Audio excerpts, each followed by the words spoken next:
Happy Friday and welcome back to Lodo Family. This week we're still going to do a meal plan, but we're going to do it a little different this week because we're going to jump in a time machine and go back a year. And what I mean by that is this week's menu is actually a meal plan from last year. And the reason why I chose it this week is because I want to show you that, yes, you might be hearing about mega high prices and things are going up and tariffs, and that can be true, but it does not mean that your grocery budget has to just explode along with it. So let's look at the menu this week. Now, this menu originally was posted back in June of 2025, and it was part of our series where we were doing no oven because a lot of you had mentioned that during the summertime, like late spring, summer, you don't want to use your oven as much. So I have one question for you to hit in the comments first. Let me know if you want me to do the same style of meal plans this year for summertime, where we focus on just using the stovetop, the crock pot, maybe an air fryer, but we're going to say no to the oven. Let me know down below if you want me to do that again this year. Now, here is where it gets interesting. So this is the shopping list from last year in June, and the total was $59.15. It was just below our $60 budget. Now, here is the total for May of 2025. Now, at first glance, you're like, oh my God, prices went up $3.44. Well, not exactly. So before I forget, there's two links down below. One is to my grocery list on walmart.com. You can see exactly what I picked. And then you can also add to cart if you do pickup orders. The second link is to my website. You can go there, you can see all of the slides, and you can print out your own free PDF that has the shopping list and all the recipes. So now let's get into the differences. Now, I do want to mention that on the meal plan for this week, there was a few items that we are assuming that you already have, and they're very common. They're going to be ketchup and soy sauce, as well as, whatever your preferred cooking oil, and then your favorite seasonings. So not bad. So let's look at what caused the difference between these almost a year apart. Now, I tried to get this all in one picture, but it was too small, so I opted for the bigger one. There were four things that mostly made the difference, okay? The first one is that last year, Walmart carried a 3-pack of tomatoes, and now they don't carry that. But thankfully, they did carry a 2-pound bag of Roma tomatoes. So you're actually kind of getting more tomatoes, but the cost was about 48 cents more. The second thing was sweet potatoes. Last year, we just purchased 2 sweet potatoes and the total was $3.02. If we had done that again this year, the total would have been $3.80. So instead, we opted to get a 2-pound bag of sweet potatoes, which is really roughly, actually, I'm sorry, it's a 3-pound bag, which is usually 3 to 4 potatoes. So we're getting twice as much sweet potatoes, but it was a 58-cent difference. Now, the next one is chicken thighs. This one is actually my fault. The original menu called for a 4-pound thing of chicken thighs. What I had originally picked out was bone-in chicken thighs, but these recipes are actually for boneless. So this one's my fault. This one's not Walmart. So if we do the 3-pound boneless chicken thighs that are frozen, the total was $9.87. So that's a $1.11 difference. But if we had opted to do the bone-in chicken thighs and we had gone with the 4-pound pack, it still would have been $8.76, but you would have just had to cook it and then remove the bone yourself. And that is still an option to get the total under $60. The last one is the smoked sausage.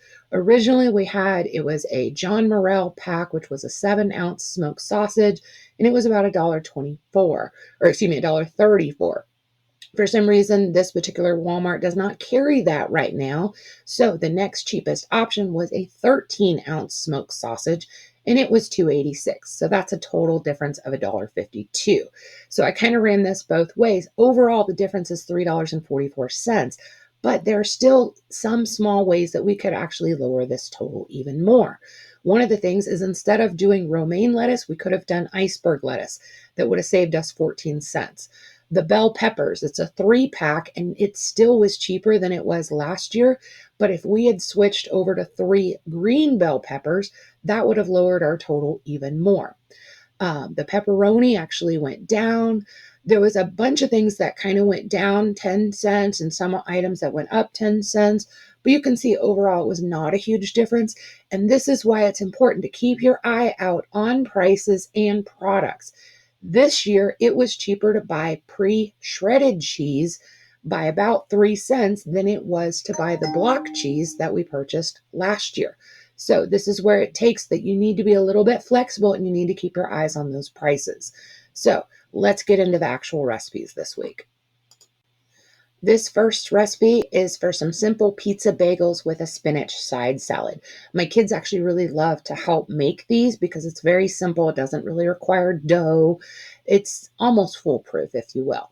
Now, don't forget that if you are going to make these and you want to add a little bit more, check your freezer. Check your fridge. You may have some extra items you want to throw on here. Maybe you have some diced peppers or onions or mushrooms, maybe have some olives, whatever you want to do to beef this up instead of just like a cheese and pepperoni thing, that's totally fine. Now, I've given you multiple ways to cook this, including your oven if you want to, including a toaster oven and an air fryer. So this is one of those that you could do completely without your oven if you have these other appliances. Now, I am a huge fan of salads, and I'm also a huge fan of tacos, so I always love it when we can combine it. But instead of a typical taco salad where you have like ground meat that's taco seasoned, we're going to do some grilled chicken that we season with taco seasoning. Now, this one is just super simple. We're going to add in some beans and some corn, and then, of course, our lettuce and tomato, and just make a really nice salad. Now, if you wanted to, you could easily switch this up and just have tacos. It's totally up to you. Definitely an option. The next dinner is going to be some turkey ranch wraps. We're going to use some basic turkey lunch meat, lettuce, tomato, cheese, and some ranch dressing wrapped up in a tortilla. Now, this is one of those that I'll say if you have leftover bacon, it's a great one to throw into this, and it kind of gives you like that Arby's wrap feel. And people always say, well, I never have leftover bacon. Well, I'm sorry, we do sometimes. Now, we're going to do some sweet potato chips in the air fryer. The trick to these is to slice them as thin as possible. If you can get them real thin, like use one of my salad spinner has a little thing where you can do it that way and make slices, or you can do it with a knife. Or you know what, if you go with the thicker slices, it may take a little bit longer to do in the air fryer, but you still have a great side dish. So lots of options there. And then we like to kind of switch up the seasoning on these. A lot of times we do like an herb and garlic or ranch seasoning. We do have some French fry seasoning that we use pretty often. So those are all great options for the homemade sweet potato chips. Now, the next one is a crock pot honey garlic chicken, and this is going to be served over rice with some sauteed carrots. This is one of my favorites just simply because it's a really flavorful sauce that really just used some common ingredients. Now, here's the fun thing is if you already have some chicken that's not chicken thighs, you can do regular chicken breast, chicken tenderloins. You could even do a pork loin or pork chops. This is a great sauce to do with that. And then if maybe you're not feeling rice, do this over spaghetti noodles and it comes out like a lo mein. If you had some broccoli or some stir-fried blend veggies all together, it's just a really great sauce and you can do so much with it. Now, I call this a no-bake veggie lasagna, but in reality, it's more of like a lasagna bowl because for the last couple months, have really been on this kick where not only do I love just being able to kind of mix and match items, but I really just like having it all in one bowl. This comes in handy if you have like picky eaters, but to me, it's just a nice, fun way. And I feel like I don't need the big, huge, extravagant baked together thing, but I still get all the flavors. And what I mean by this is we're going to cook our lasagna noodles. They do need to be the boil kind, not the one that say oven ready, or they might get a little gummy. So we're going to go ahead. I just break them up, and usually I break them into like thirds, boil them, take them out, and then I just put them on like a greased baking sheet or a bowl just to let them sit for a minute, but they won't stick to each other. And then while we're doing that, we're going to go ahead and cook off our veggies. So we'll end up cutting everything up. I kind of go for like a medium dice. And then you're going to go ahead and saute up all your vegetables. And then when you're ready to assemble this, you're going to put a couple of your noodles down in a bowl. You're going to top it with some veggies, top it with some of your cheese, and then just keep going. So you're going to have those layers. But here's where it's brilliant. Say you have one kid that doesn't like carrots or doesn't like zucchini. You can just give them all the vegetables they do like. And this is another one where you can just go through your crisper and see what veggies you have. There's so many options here. Sometimes we add like mushrooms and peppers, so many things here, but it's just a really fun thing. And then it becomes like a build your own lasagna bowl, which, I mean, that just sounds awesome. The last one is another super kid friendly one because they really enjoy helping me on this. Now, I will say that these wooden skewers are a little pokey. So if you have younger kids, you may not want to have them help. But my kids are getting older. They're 5 and 8.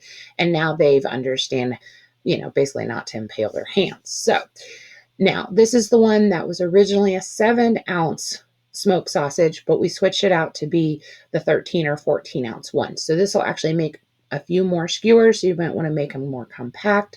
This is another one where basically these skewers are sausage, peppers, and onions. But if you had like mushrooms or little tiny tomatoes, squash or zucchini, there's so much more that you can add to this if you want to, but this is perfectly fine the way it is. The part that I love about this one is actually this Parmesan rice. Okay. We're going to make some basic rice, but the seasoning we're going to add is from this Parmesan garlic seasoning mix. And it's actually like a wing seasoning mix. Now, if you like your rice to be really, really flavorful, you can add the whole pack. To me, that's a little much. So I usually just go with, kind of eyeball it and just do about half a pack, but you're going to have to play that by ear. It all depends on how seasoned you like things. My kids are actually on the side of being more bland, so I don't use as much seasoning as somebody who maybe likes really strong flavors. And don't forget that if you're using wood skewers, you need to soak them in water for at least, 10, 15 minutes before you start putting the food on them, or else it's going to possibly the wood in the skewers could start to flame up, or the food will stick to it really bad. So that's just a really easy tip. So now, when we did this meal plan last year, I wasn't including low cost fruit options. If you've been around my Facebook page, you know that I always try to add fruit to every single meal that we have.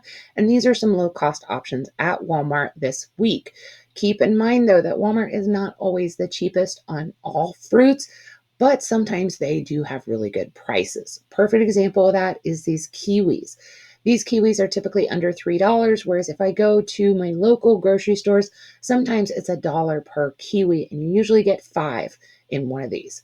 The second thing is these watermelons. They have 2 different kinds. They have one that's smaller, that's more round, and it is actually like $6.97, whereas their big ones, the ones that are more oblong, they're like $6.87. So you're going to get almost twice as much watermelon. So I would go for this option, and that's a lot of watermelon. So the other thing, I'm still seeing oranges and like citrus, like limes and lemons on sale. So that's good.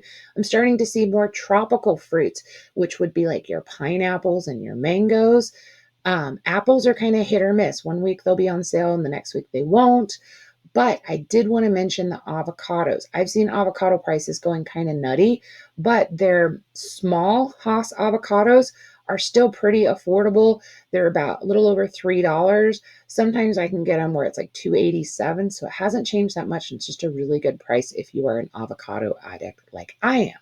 So hopefully you've enjoyed the menu this week, and I hope that you kind of see what I mean, where you are more in control of your food prices than maybe you think you are. So staying flexible, keeping an eye on those prices, and overall just keep it simple. We kind of shop on autopilot, so make sure you're taking those blinders off and you're really looking at the prices, because sometimes what was cheaper a year ago is not cheaper now, and things that were more expensive last year are cheaper now. So be able to make some substitutions if you need. And I hope you all have a great weekend, and I will see you next week. Bye.